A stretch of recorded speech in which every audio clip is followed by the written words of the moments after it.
All right, team. This week we go over the Tassie again to a lovely fella by the name of Tony Hughes. He's based in Sydney. This guy has got a fair few accolades. He's worked with some very, very big businesses all over the planet. SOP, Salesforce, Adobe, Workday. So he really, really knows his stuff. He's got some amazing books and he has tremendous knowledge around the world of sales, particularly in the corporate space. He's also done a bit in the rural space as well, which we'll talk about, and has an amazing blog, millions of books, and he is definitely a dude we need to be talking to. Tony, welcome to the show. Thanks, St. John, for inviting me, and I'm super excited about this conversation. Cool. So why don't you give the listeners a wee rundown on you, how you got to where you are, all the amazing things you do all across the world with some pretty big businesses in terms of that sales training sphere. Well, very early in my life, I quit the bank and went and worked for my father, who had a hydraulic engineering business, and he manufactured construction equipment that we sold into the construction and rural industries. And I remember in my early 20s going to the Gunnedah field days in northern New South Wales. I couldn't get a motel room, so I'm sleeping in the back of my car. Wow. Driving up and down the east coast of Australia, seeing farm machinery dealers. And I ended up after I went to America, I built a business and we sold it. And I decided when I came back to Australia that a skill I was missing that you really need as an entrepreneur in any industry is you need to know how to sell. So I thought I'll go and get a job in sales and I'll learn that skill. And I actually fell in love with it. I ended up running the Asia Pacific region for North American multinationals. And about 12 years ago, I left all of that, went out on my own doing consulting, and I work with some of the biggest tech brands in the world. As you said, people like Adobe, Salesforce, Workday, SAP. But I've also done some work with companies like AgWorld and New Farm. So I definitely get that although there's timeless truths and there's universal principles for succeeding in sales, context is also everything. So you need to be able to contextualize really well. And I think there are some important parallels between business to business selling in big cities to corporates in the tech world. There are some parallels with selling to agronomists and farm managers or family farm owners. And I'd be more than happy to talk about those things. And my latest passion is AI. I've just spent 4 years researching and 2 years writing my latest book, Sentient, Meet Your Maker. It was a wild ride, but I think AI is absolutely changing everything, and maybe we can finish up the conversation today by touching. Awesome. So you know Fitch and the guys from AgWorld pretty well? Yeah, I do. Yeah, head office over in Perth. Really, really good guys. Yeah. Great system, and we know them well. And the New Farm guys we know really, really well. And funny enough, a previous guest, Richard Harris, who's one of the top 5 Salesforce blazers, he did a bit with AgWorld, must have back in the day. So yeah, everyone's done a bit. So that's awesome. All right, Tony, let's work on all these. You've learned a lot. You've been around the block. You've done a lot. What can the rural sector learn from the tech sector, who probably are, and I would agree with you, are probably maybe sometimes a little more advanced in their sales techniques, their processes, their systems? What is it you think that the rural sector, because remember the rural sector sometimes can be quite blinkered, no one understands us, we're different. By the way, Tony, you and I know both, everyone says they're different, but they all have the same problems, don't they?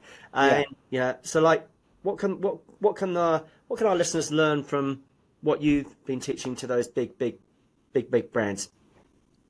Yeah, I think the biggest trap for anybody in sales is trying to execute their own sales process or engaging with the prospect, where we fall into the trap of being good enough to generate interest and some engagement, but not good enough to generate real commitment to investing in any form of change. So everyone's typically got some sort of status quo in their world.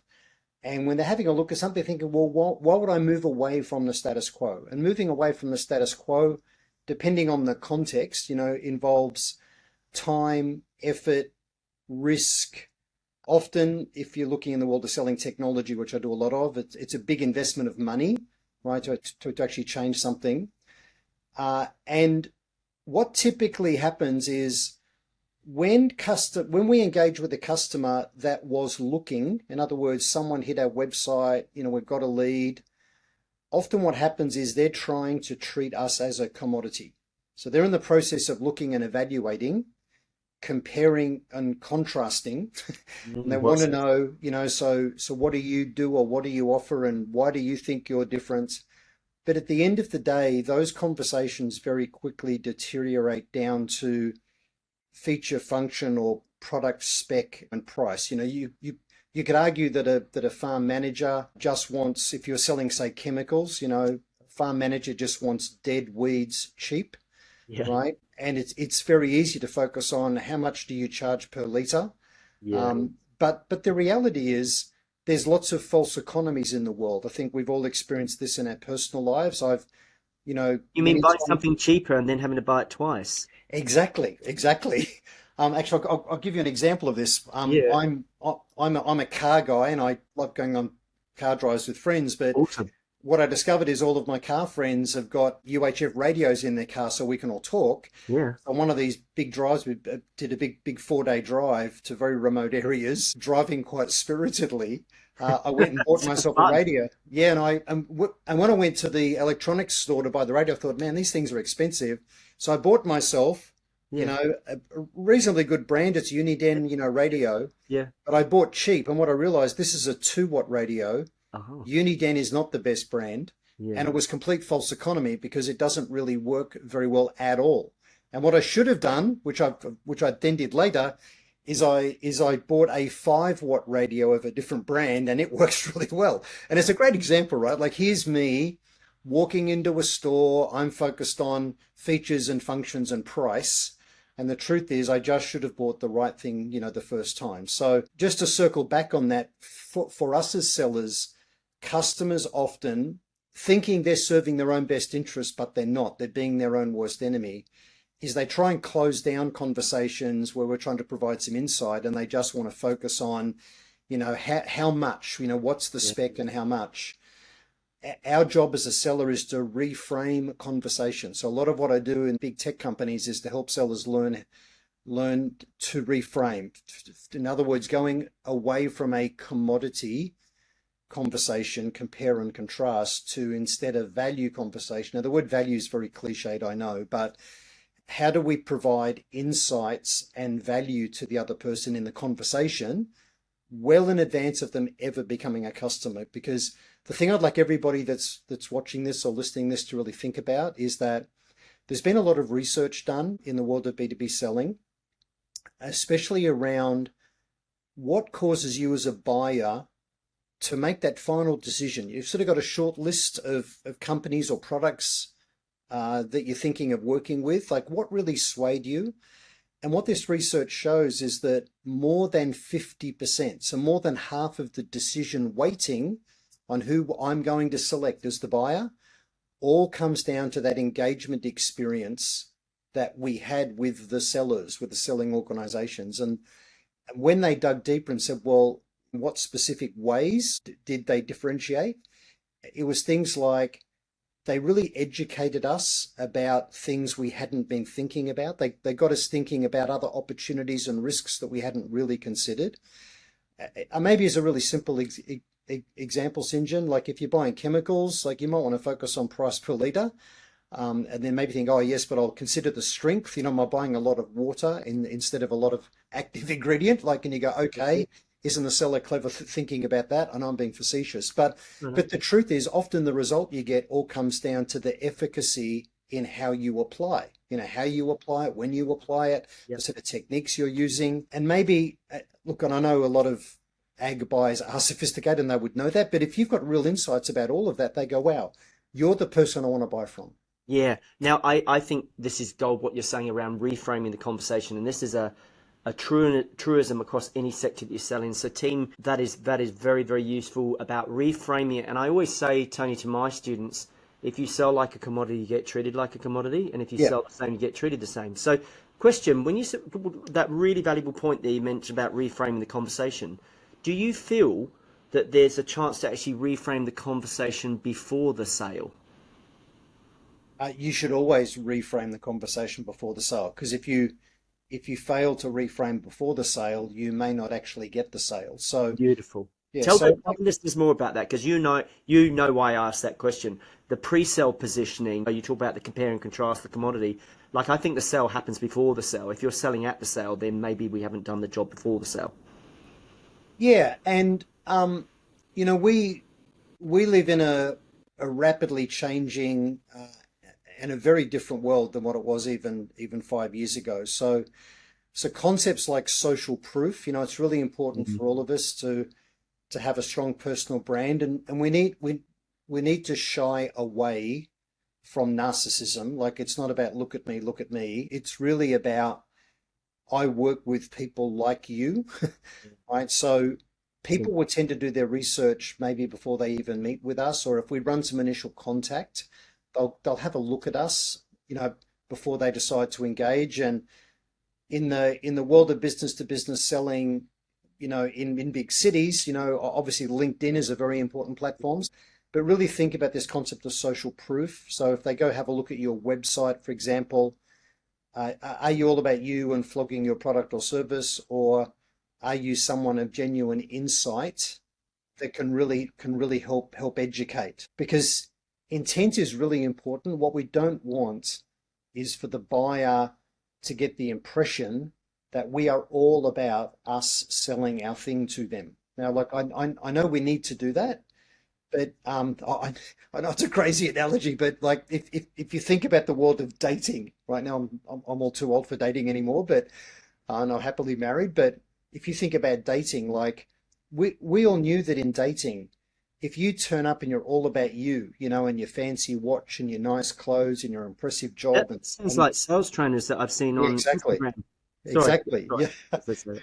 and the You sort of know who cut I'm and talking dry. about. You know who I'm talking about. Yeah. Yeah, yeah. Your people like Grant Cardone and Oh, all there's those. Jeremy Minor and that. They're Yeah, good, but they're yeah, yeah, you yeah. know, they're good, but there's a lot about them, and their Yeah, lifestyle. and like I guess that ethos is people want to deal with successful people. Well, you know, yeah, but people don't want to be your next Porsche payment, you know, on No, your but we car want, lease yeah, and either. we exactly, and we actually want to know what made you successful. So I think probably Yeah, to help the listeners, Tony, you and I, this is why I knew we'd have a cracking chat, mate. Is like we need to be of service, not selling. And yeah, what Tony's saying here, listeners, is make sure you do your pre-sale position, your social proof. You know, Tony, he's got a million gazillion books. We're going to provide all the resources at the end.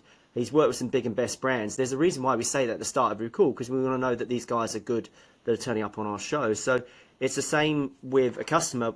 Your research you're talking about, some of the research, whether it's Jolt Effect by Matthew Dixon and the yes, Challenger Sale, which you're referring to, buyers are usually about 57% of way on a B2B context through their buyer's journey before they even reach out. And as Tony's reminding us and validating us, they're looking at you, they're checking you out before they've even spoken to you. And to be honest, the reason why most people don't want to talk to salespeople because they're absolutely petrified and shit scared that they're going to sell to them.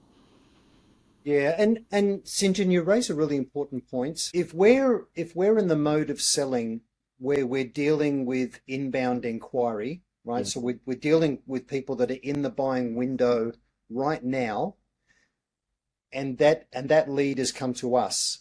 The downside of that situation, like obviously the upside is obvious, like hey, someone's in the buying window, they're going to make some kind of decision. But the downside is it's a red ocean shark feeding frenzy of competition, right? Where you're just treated like a commodity. Strategic selling by definition is about early engagement and setting the right agenda. So we know, for example, that in agriculture, it's very seasonal. It's Yeah. very peaks and troughs. There's periods where our customers have got lots of downtime, very open to research, very open to conversations. There's other times when they're crazy busy, right? They may be busy and stressed, and they just want to make fast decisions. But Sinjin, you raised another really important point a second ago about what really is our intent as a seller. My first really big epiphany in sales when I got into a hardcore sales role at 25 was I realized, look, it's not about me, right? Selling is all about the other person. It's about making a positive difference in the lives of others, both personally and professionally, so that they can be more successful in what they're doing. And if we can help enough people achieve what they want to achieve, then yes, we can have what we want.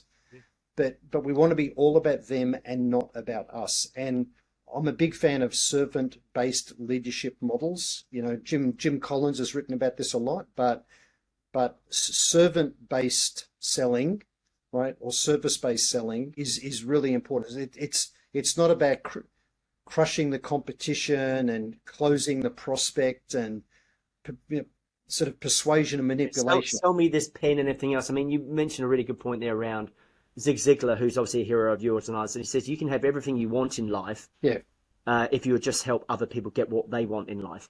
that's right. If you can help enough other people get what they Yeah, want. exactly. And the importance of getting out of your own way and not appealing to your own self-interest, but the self-interest of your prospect. I always say you got to be more interested in the person in front of you than the product or service that you sell. And and I think you must see this mistake. People, when you're talking about the dating, because again, I'm happily married and tender age of 51, so I'm way past all of that. And you sell slow to sell fast, and you don't date fast. No one gets married on the first date, but maybe if it does, it's not amazingly sustainable.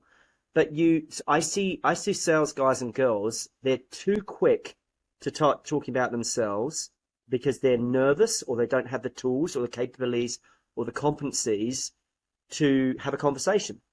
And, I often feel like, and this is what I'm interested in you about, is like, often I say to my students, like, if your conversation feels and sounds like a sales conversation, you're doing it wrong. If it doesn't, you're doing it right. What are your thoughts on that? I absolutely agree with that. And I think to defend salespeople a little bit here is I think a lot of companies do product training and call it sales training. Yes, So I couldn't agree more. The reason I jump in because you said it bang on. I bet you, my friend, you have been called in. They said, right, we've seen this dude, Tony Hughes. He's really good. We're going to bring him in. And they've got a big problem, bleeding neck problem, not making enough sales. And it's a big SaaS company. And they've got a 2-day event or 2-day summit or planning day or whatever they want to call it, glorified get together. How much time do they give you in the agenda? yeah, well, You demand, like me. yeah, I do. I have to get good time, so I'm off. But I'm off. what I'm saying is Yeah, it's dominated yeah. by product. Well, it And if the is. product was Yeah, so damn good, it would sell itself and we wouldn't need salespeople. So that's why you need people, you and I, to go, hey, yeah. I can't do this in 45 minutes because you're talking about shiny new product XRL 3700. Because just sales training isn't product training. If the product was good enough, it'd sell itself, right? Yeah.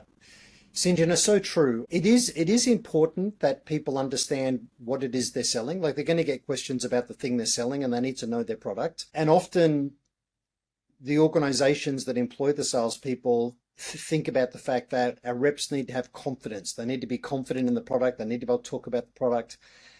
And my view is like, okay, like it's not that that's untrue, but Hygiene factor but stuff. yeah, Hygiene factor. but that's just table stakes. The thing that's going to make the difference is not confidence in knowing your product, it's belief. It's belief in the value you offer in conversations before someone becomes a customer and belief in the value the customer will derive in terms of improved results. So all sellers need to think about what's the improved result that an agronomist, a farm manager derives. Yeah.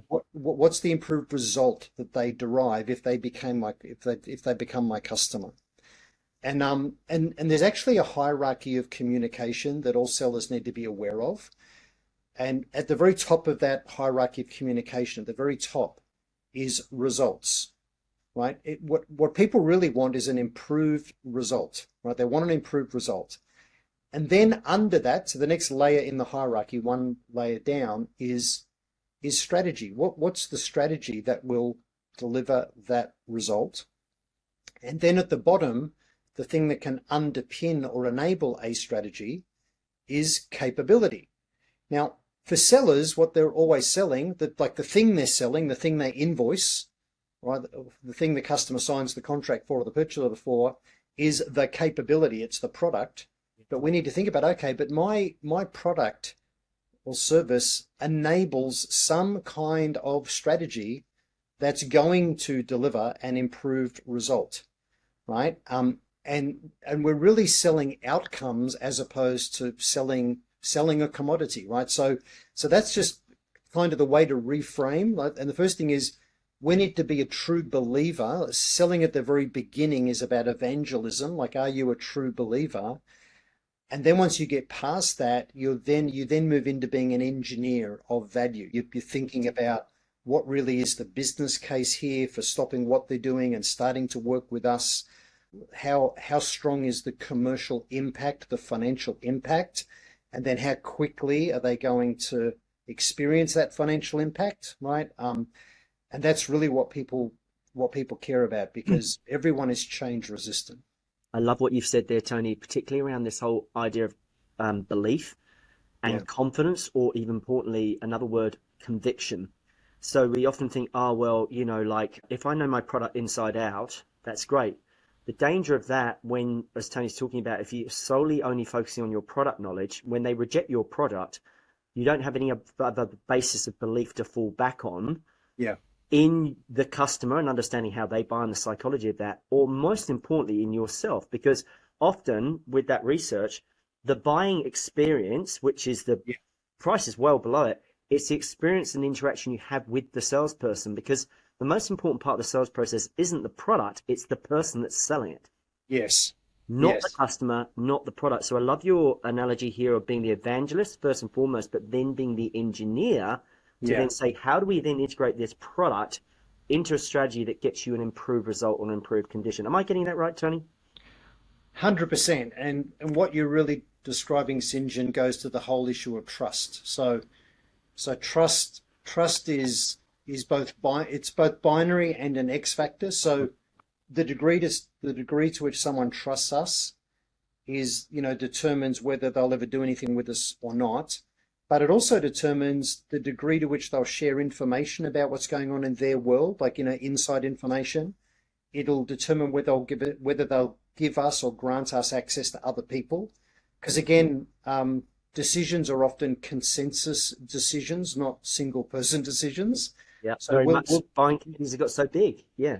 Yeah, exactly. So will they give us access to those other people that actually form consensus? So trust determines the size of the commitment, the speed at which they'll move, whether they'll give us access to other people and access to inside information. And we should all really be thinking about, as a seller, you want to qualify a potential opportunity based on engagement, right? So what's the degree to which all of that's happening? What's the degree to which they're sharing some information from their side of the fence, access to other people? And they're really the conversations that you want to build, because if you can do that, you're building trust, you're providing insight. And St. you're aware of all of this research, right? So, and all of those factors are more than 50% of decision weighting. Really interestingly, when we lose a deal and ask the customer why, they'll often just say price, because it's the easiest thing to say that makes us go away and doesn't cause offense. But what all the research shows, in corporate selling at least, is that price is less than 10%. Isn't that interesting? And we've all had it happen where someone's come back to us and said, look, I want to deal with you, but you're too expensive. Like, they'll give us a second bite at all of this because we're the one they want to buy from, right?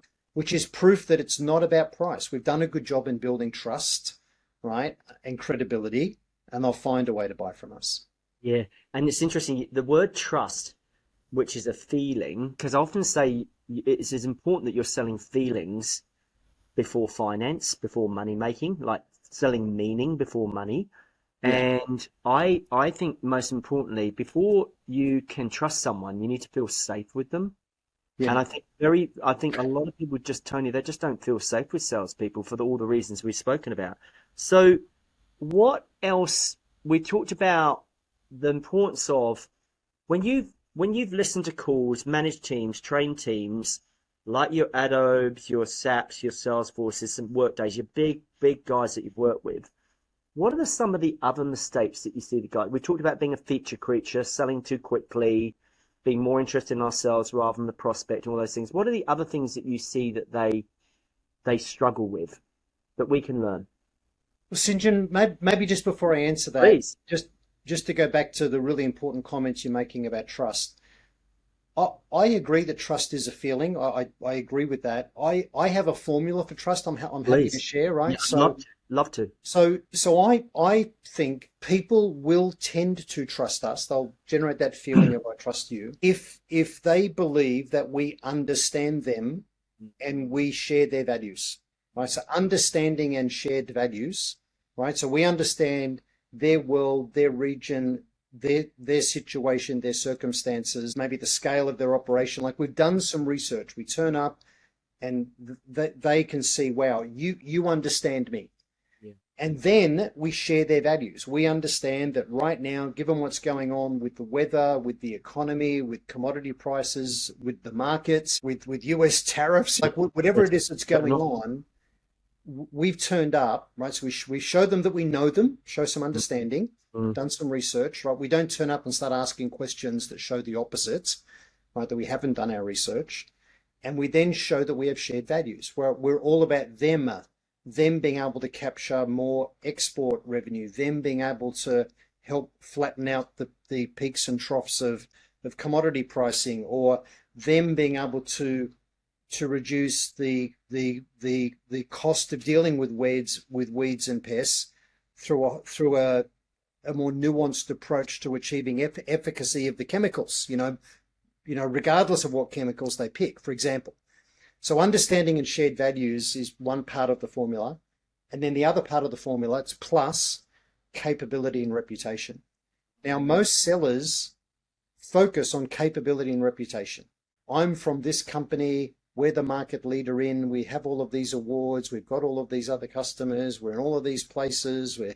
Right. And we think that'll build trust. And it doesn't really, it's just table stakes. So most sellers spend about 85% of their time talking about their capabilities and positive reputation, whereas we need to be spending 85% of our time at the front end of that formula, which is on showing understanding and that we have shared values, right? We're all about them getting the improved results that they're looking for, and we need to turn up with in a humble way, a hypothesis of value, some kind of point of view.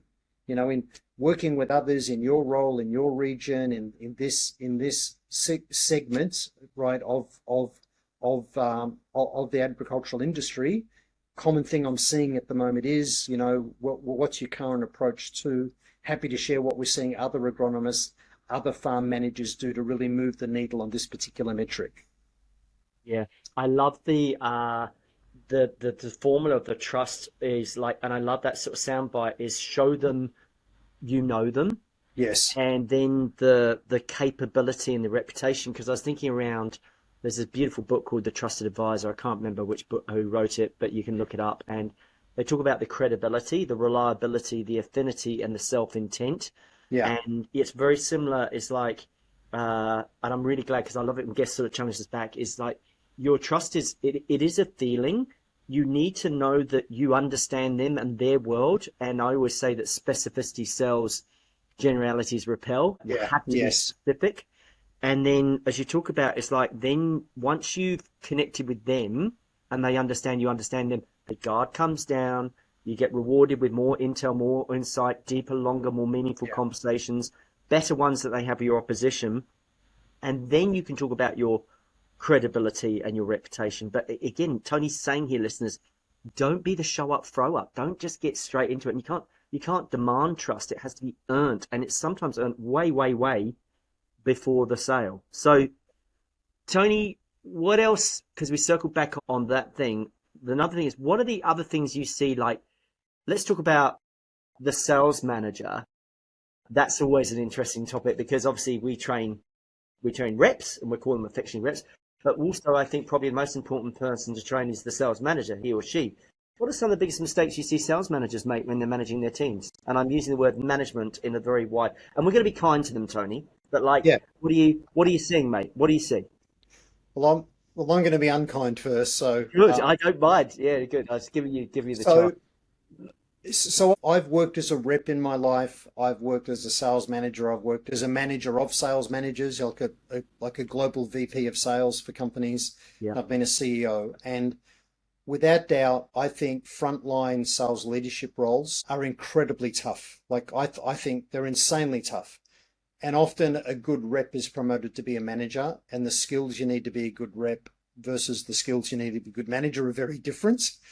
And maybe even beyond skills, typically as a great rep, there's a lot of self-orientation, right? So someone who's quite competitive and they want to succeed. But when you become a manager, it's a complete switch to servant-based leadership instead of self-orientation for success.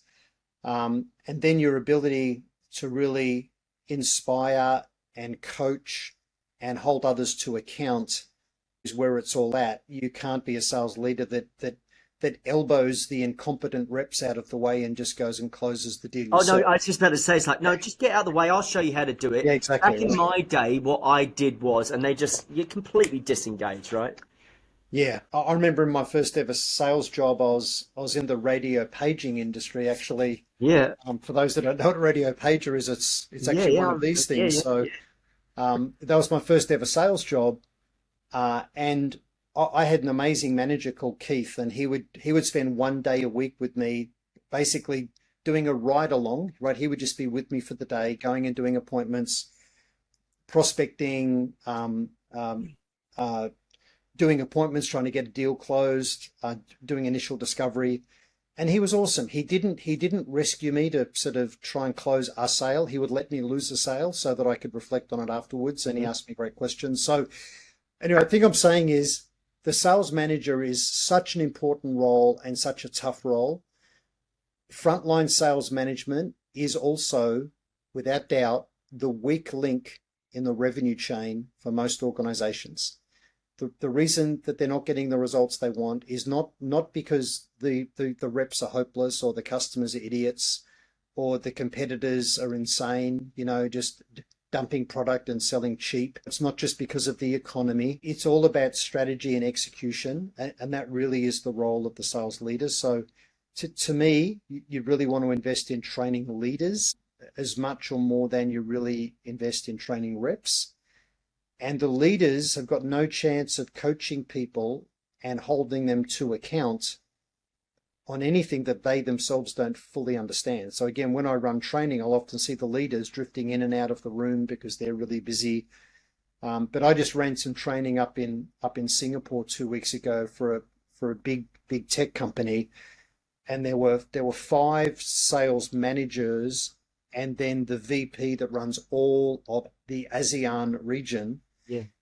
And the VP that runs ASEAN was sitting in the front row, leaning forward, right, nodding, agreeing with me, taking notes, adding commentary, taking just sending the message. Fully engaged. And I'm here, and my presence is important. And I'm learning. I'm learning, and this is great. And she's turning around, saying, "No, hang on, Tony. We're not going to move on until we get some people to really talk about this." And she's pointing at people, and I'm standing there thinking, what an unbelievable leader. Example. Right? And yet, her 5 managers are sort of sitting back, sort of watching when I've got table exercises going on, they're not using it as a way to really help coach people and spark the conversation and get others talking. Their managers are drifting in and out of the room to take calls where they won't let their reps do that. Right? And anyway, I hear you. Yes. Hear you, and I've been there myself. Tell me about your wonderful radio paging coach, Keith, your sales manager. Because before I ask you the question, sales managers sometimes managed by behind a desk and by spreadsheet. Yeah. I think that's the worst thing. So what I loved about Keith is did your ride-alongs or your truck time, your windshield time, and they say, "Oh, I'm too busy to do that," or "I'm too busy to coach." Well, I can say, "Well, then you're too busy to get better results." And you're probably busy on the wrong stuff and not the right stuff. What was some of the best advice Keith gave you when you're that young salesman selling those radio pages? So there are a couple of key things. I used to think that, well, I'd been taught that objections were opportunities to close a deal. And what I came to understand is that some objections are real, and the enemy of every seller, of every entrepreneur and business owner, the big enemy is false hope, right? If you've got some, list in your CRM or a spreadsheet of all these opportunities and deals are going to happen, and if the truth is they're not, right? The sooner you figure that out and go and start talking to someone who can convert to revenue, the better. So false hope is the enemy. And then beside that, there's one precious resource that we must treasure and guard and apply as effectively as we can, and it's our time, right? So time is the precious resource, and false hope is the perennial enemy of everyone in sales. And so what Keith taught me was be intellectually curious and make it all about the other person, but really treasure your time and don't live with false hope. And the thing he helped me come to understand is I need to learn to get out of my own way, and just start to show the right intent. So rather than selling paging as a product, right, the thing that paging did, it was around just before mobile phones. The thing that paging does is it gets a written message to someone in the field. They could be a field service rep or a field sales rep, but it gets a message to someone instantly. Now we just think, are you a dinosaur? Why would that even matter? We've all got that today. But at the time, it was incredible, because if your field service technician could do one more service call a day, like that monetizes incredibly strongly. The thing we know in sales is the speed at which you respond to an inquiry. Oh, so important. Yep, is a massive determining factor. Oh, I'm so glad you said that. On the likelihood of winning. I just have to reinforce that is utter gold. Speed to lead. Get back to people quickly. Don't be a famous person pretending you're busy. Get back to them straight away. I think there's some research. If you're the first responder, you increase your propensity or likelihood of converting that sale by over double, almost 67%. I think the research says. It's true. That is gold. That is absolutely gold. Yeah. What else do you keep spotting you when you're a young fella, sort of just like, young and energetic and enthusiastic, and he taught you about the objections and the fact that they are. What did he teach you about objections? He taught me about reframing, but the big thing I learned from Keith is stop creating your own objections as a seller, right? So let me give you an example, right? So I showed you this before. So this kind of got linked telecommunications. Right? So I would turn up and say, hi Mary. If I called them, hi Mary, it's Tony Hughes from Link Telecommunications. We provide radio paging services. Now, straight away, that opening is the world's worst opening, because it generates an objection. Yeah. We already have a provider for radio paging, right? So in this market, we're already with Telstra. Yeah. We're not looking to change. I just created an objection. Yeah. Or I get delegated down in the organization, right? To the procurement. Yeah, to procurement, or the deputy assistant of the person that helps the IT manager, Yes. Right, so you get to people that just sort of evaluate new tech. Now, what I learned is, for example, if I was selling radio paging and the buyer persona I was targeting was the head of field service, I'd say, hey, Mike, it's Tony Hughes.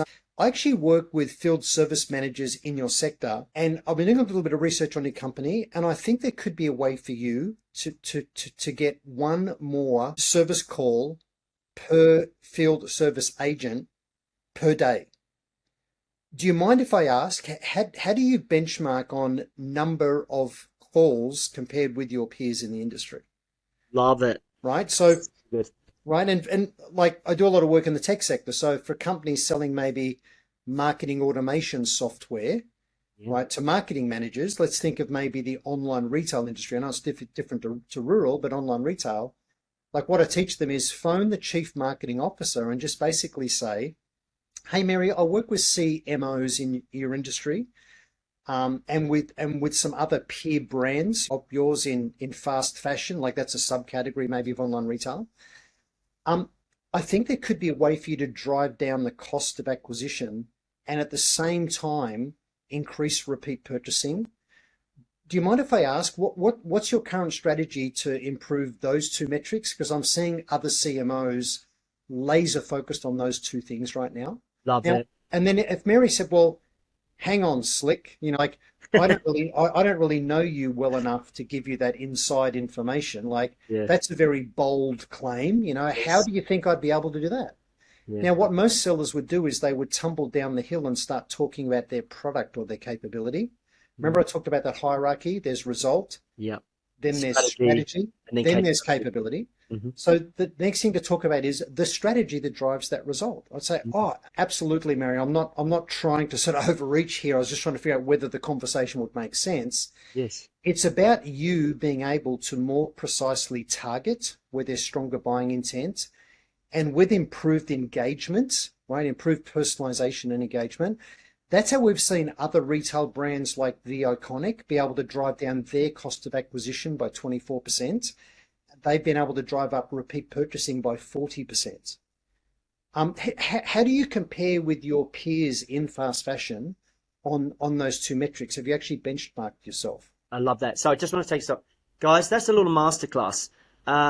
Some guests come on, Tony, and they've got all the accolades and everything, but they won't literally almost role play it in front of us. So Tony's just done specificity, he's customized it, he's highly relevant, he's got it done in about 30 seconds flat, he's curious, his intent is not to grandstand, his intent is to help Mary understand what an improved conditional result or future state would look like. We obviously, in this show, we don't talk about future states. We might internally, but we don't say, hey, Mr. Farmer, tell me about your future state. So, yeah, all that kind of stuff. That is awesome, Tony. That is awesome. And it also breaks the pattern interrupt, the predictive pattern recognition machine. Yeah. It's, oh, here's another guy trying to sell me something. Yes. And Yeah. I love the specificity of it, and I loved how you did it. So well done, you. Okay, now, Tony, I admire anyone that writes books, and you've written a shitload. That's the technical term down here, down under. Tell me about AI. Give me your view on it. A lot of people are looking at it. They're playing with chat. They're playing with Claude, Perplexity, whatever their favorite flavor is, and how you see it evolving into the world of sales. AI is changing everything much faster than any of us know or can imagine, and the impacts are going to be highly disruptive and mind-blowing. And for outsiders, it will appear to be slowly, then very suddenly. AI is not like any other industrial revolution that has occurred previously. It is completely different. So right now we're in the age of narrow AI. So narrow AI is artificial intelligence. Now, by the way, we should probably stop using the term artificial intelligence because there's nothing artificial about it at all. It's machine intelligence, right? So machine intelligence already does many things better than humans. And even in farming and agriculture, we're seeing AI in everywhere. Yep. And AI is not so much a standalone independent thing, it's becoming embedded in Integrated. everything else, right? Exactly. So, and what's happened is, computing's gone from being great mathematically and doing compute to then doing algorithms to be able to analyze and predict. We've now got generative AI is the latest thing with large language models. These things are transformers. So the GPT and ChatGPT stands for generative pre-trained transformer. So it transforms a question, or what is sometimes called a prompt. It transforms a prompt into an output. And it's gone from text-based to photos and video and music. And the next generation of all of this is really around orchestration. So what we've got is narrow agents, right? So for example, in the corporate world, you could use AI to automate accounts payable, right? And even now you can use AI agents to do debt collection. You can have an AI phone up customers that haven't paid their bills. It can automate sending an email, sending a text, making a phone call and talking to the person, right? Like, so you've got, and you think, well, the people that worked in the finance department in accounts receivable that were chasing the delinquent payers in the business, right? They're gone. Fighter pilots are going to be largely gone because humans pass out after a certain number of Gs. right? Was an AI fighter pilot, dozens. So there's many roles will disappear, but now we're going to an era of orchestration. So AI agents orchestrating other AI agents, and there's many roles that will be augmented and then replaced. So what all of us need to think about in our own professional careers as sellers is I need to become, think of this phrase, I need to become a little cyborg, right? So we want to think about becoming a cyborg, part human, part machine. So we need to think about what are the things that AI is really good at. So customers expect us to turn up with insights. So for all of us in selling, you've now basically, like if you're selling maybe chemicals to farm owners, whether it's a family farm or a corporate owned farm, right? So you're selling chemicals, and often their trusted advisor is not you, it's an agronomist, right? But if you think about the fact that I need to be aware of what the agronomists are saying, what's happening in this region, this particular crop, pest and disease trends that are going on. Like the reality is you as a seller now have your own research agronomist in an AI agent. So you through prompt engineering can construct a prompt to get ChatGPT or Claude or Gemini or Grok. There's all of these different large language model AI agents, whichever one you subscribe to, but you could get it to do some research so you can turn up with insights. So my advice is no one's going to be replaced by AI at the moment, but you are going to be replaced or outsold by a competitor who uses AI well. Love it. So the first thing I want you all to think about is take your head out of the sand. Like this false, insane belief, I'm immune from AI disruption because I build relationships. There's not one person on the face of the planet who is not yet your customer who lies awake at night thinking, do you know what? I've got a bit of a slow day tomorrow. I'd love to have a conversation with a salesperson and get another friend in my life from the land of sales, Like they're not. I know your existing customers value the relationship with you, right? But for you to go win new business, people don't want a relationship with yet another person. They've already got their friends and their circle of other people in their farming community, and they've got agronomists that they trust and local people they deal with that they trust. They're not looking for another person typically.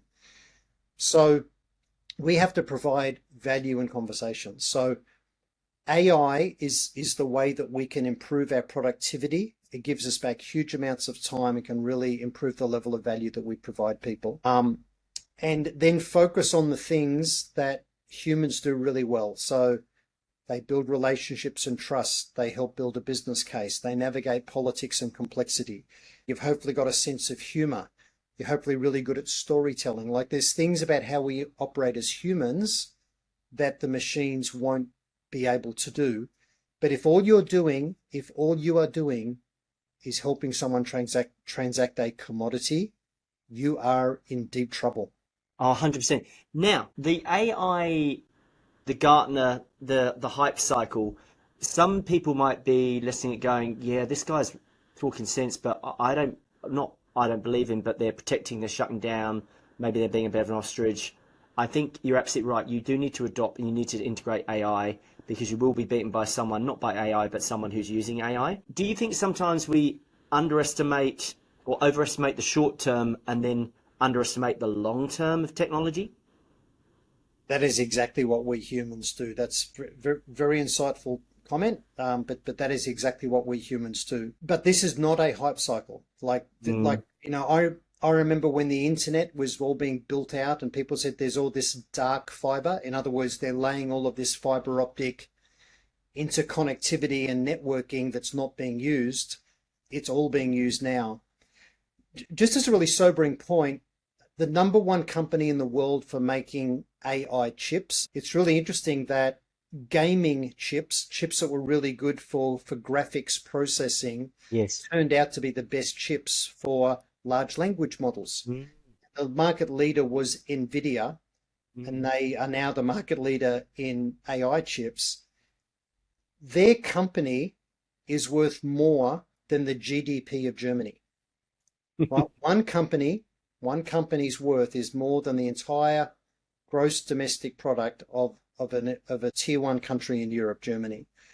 So this is all real, and it's absolutely changing everything. So just as a shameless plug, I Please. just published Sentient Meet Your Maker. It's a fiction thriller, but it's set in 2027, and it's written basically from an insider to be plausibly realistic. So it's got Donald Trump in the story because, you know, he will probably still be the president of America in 2027, but it's all based in reality, and it really talks about what are the risks to humanity with AI. You know, will machine intelligence be mankind's last great invention? How do we make AI safe? Because they've already caught AI seeking to self-protect when it finds out that it's going to be shut down. You go, really? And you go, absolutely, yes. Sounds like Hal from Odyssey, Space Odyssey. Yeah, yes, yeah. And when you have massive levels of intelligence without genuine, real empathy, what you have is a psychopath, which is what Hal was in the Space Odyssey movie.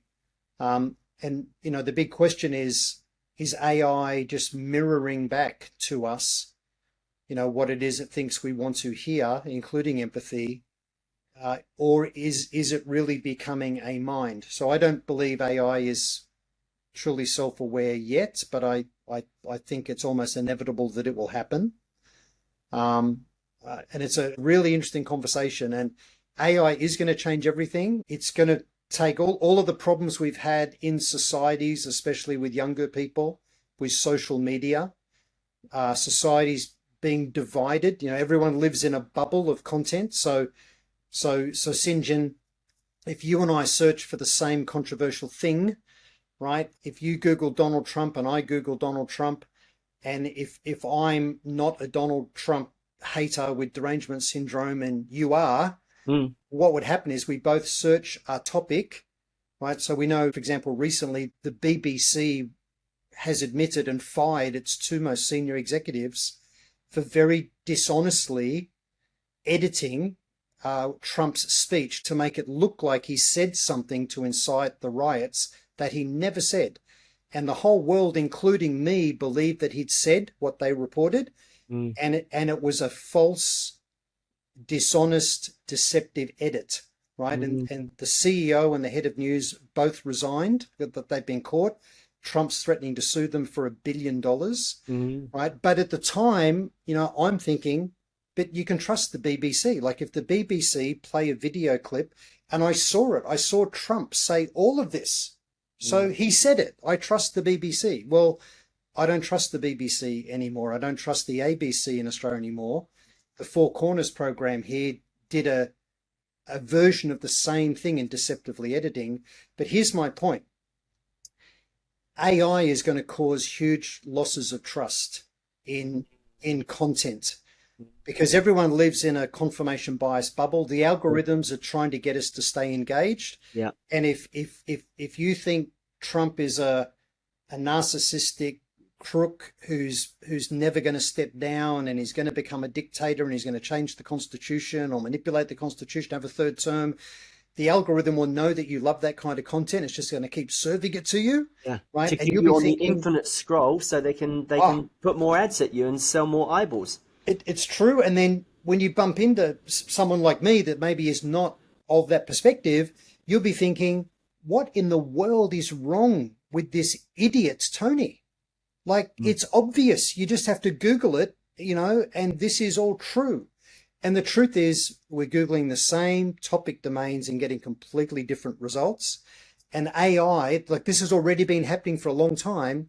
Now AI with deep fakes, right? Like fake video content that looks real, right, is going to be exacerbating all of this. So this thing of trust is going to become more important, right? People will end up thinking, I trust this person and their perspective, right? And that's where I've landed in the world of media. I have journalists of both the left and the right that I believe have integrity.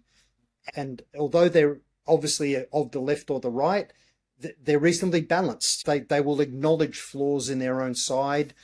and they call things as they see them. I think, okay, there's a few people I trust of the left, of the right. That's where I'm going to get my information, and I've turned off a whole lot of other stuff. I think what we're talking about here is the importance of critical thinking and not taking things at face value. And I also think using AI to challenge your thinking. So, I see AI as a coach as well. And what are my blind spots? What am I missing here in my argument? And I think what you're saying here is AI is going to exacerbate the trust recession that we live in now, because there's so many more things we can't trust because of everything that's going on, because there's so much thrown at us. Tony, we have to love and leave here. Thank you. What I would say is, if you had one piece of advice you could give to your younger self at 25 when you started out selling, what would it be and why? What the things that you know now, the things that you didn't, to your younger self, what would that advice be?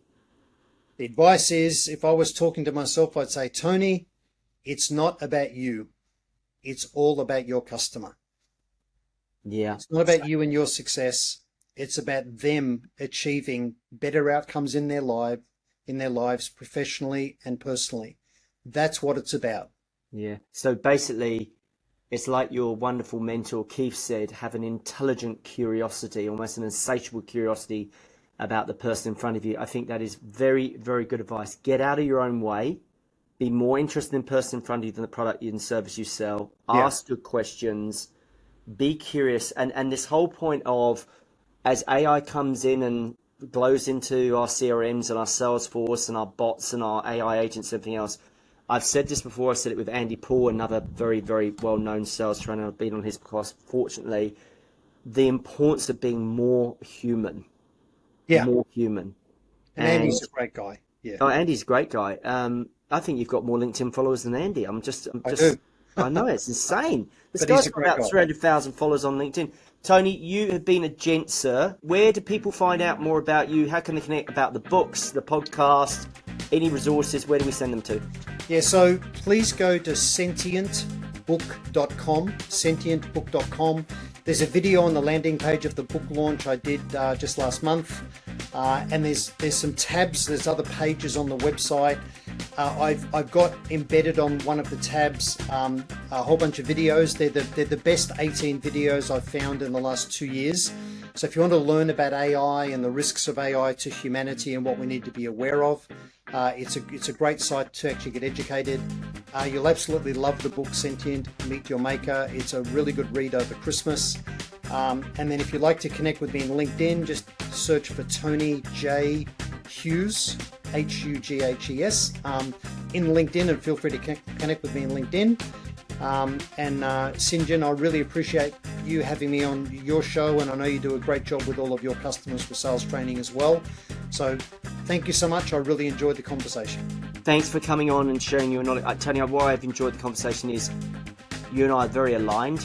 We look for good guests like you and experts, and you'll validate or you'll challenge, like you have, constructively and safely, some of my views, my biases and everything else. But I love some of the key things you've spoken about here, and I really, really, really important the viewers and listeners, maybe they watch this again if they get a chance, but take out some of those key points that Tony's providing.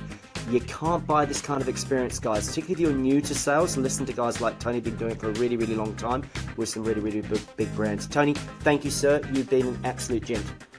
Thanks, St. John.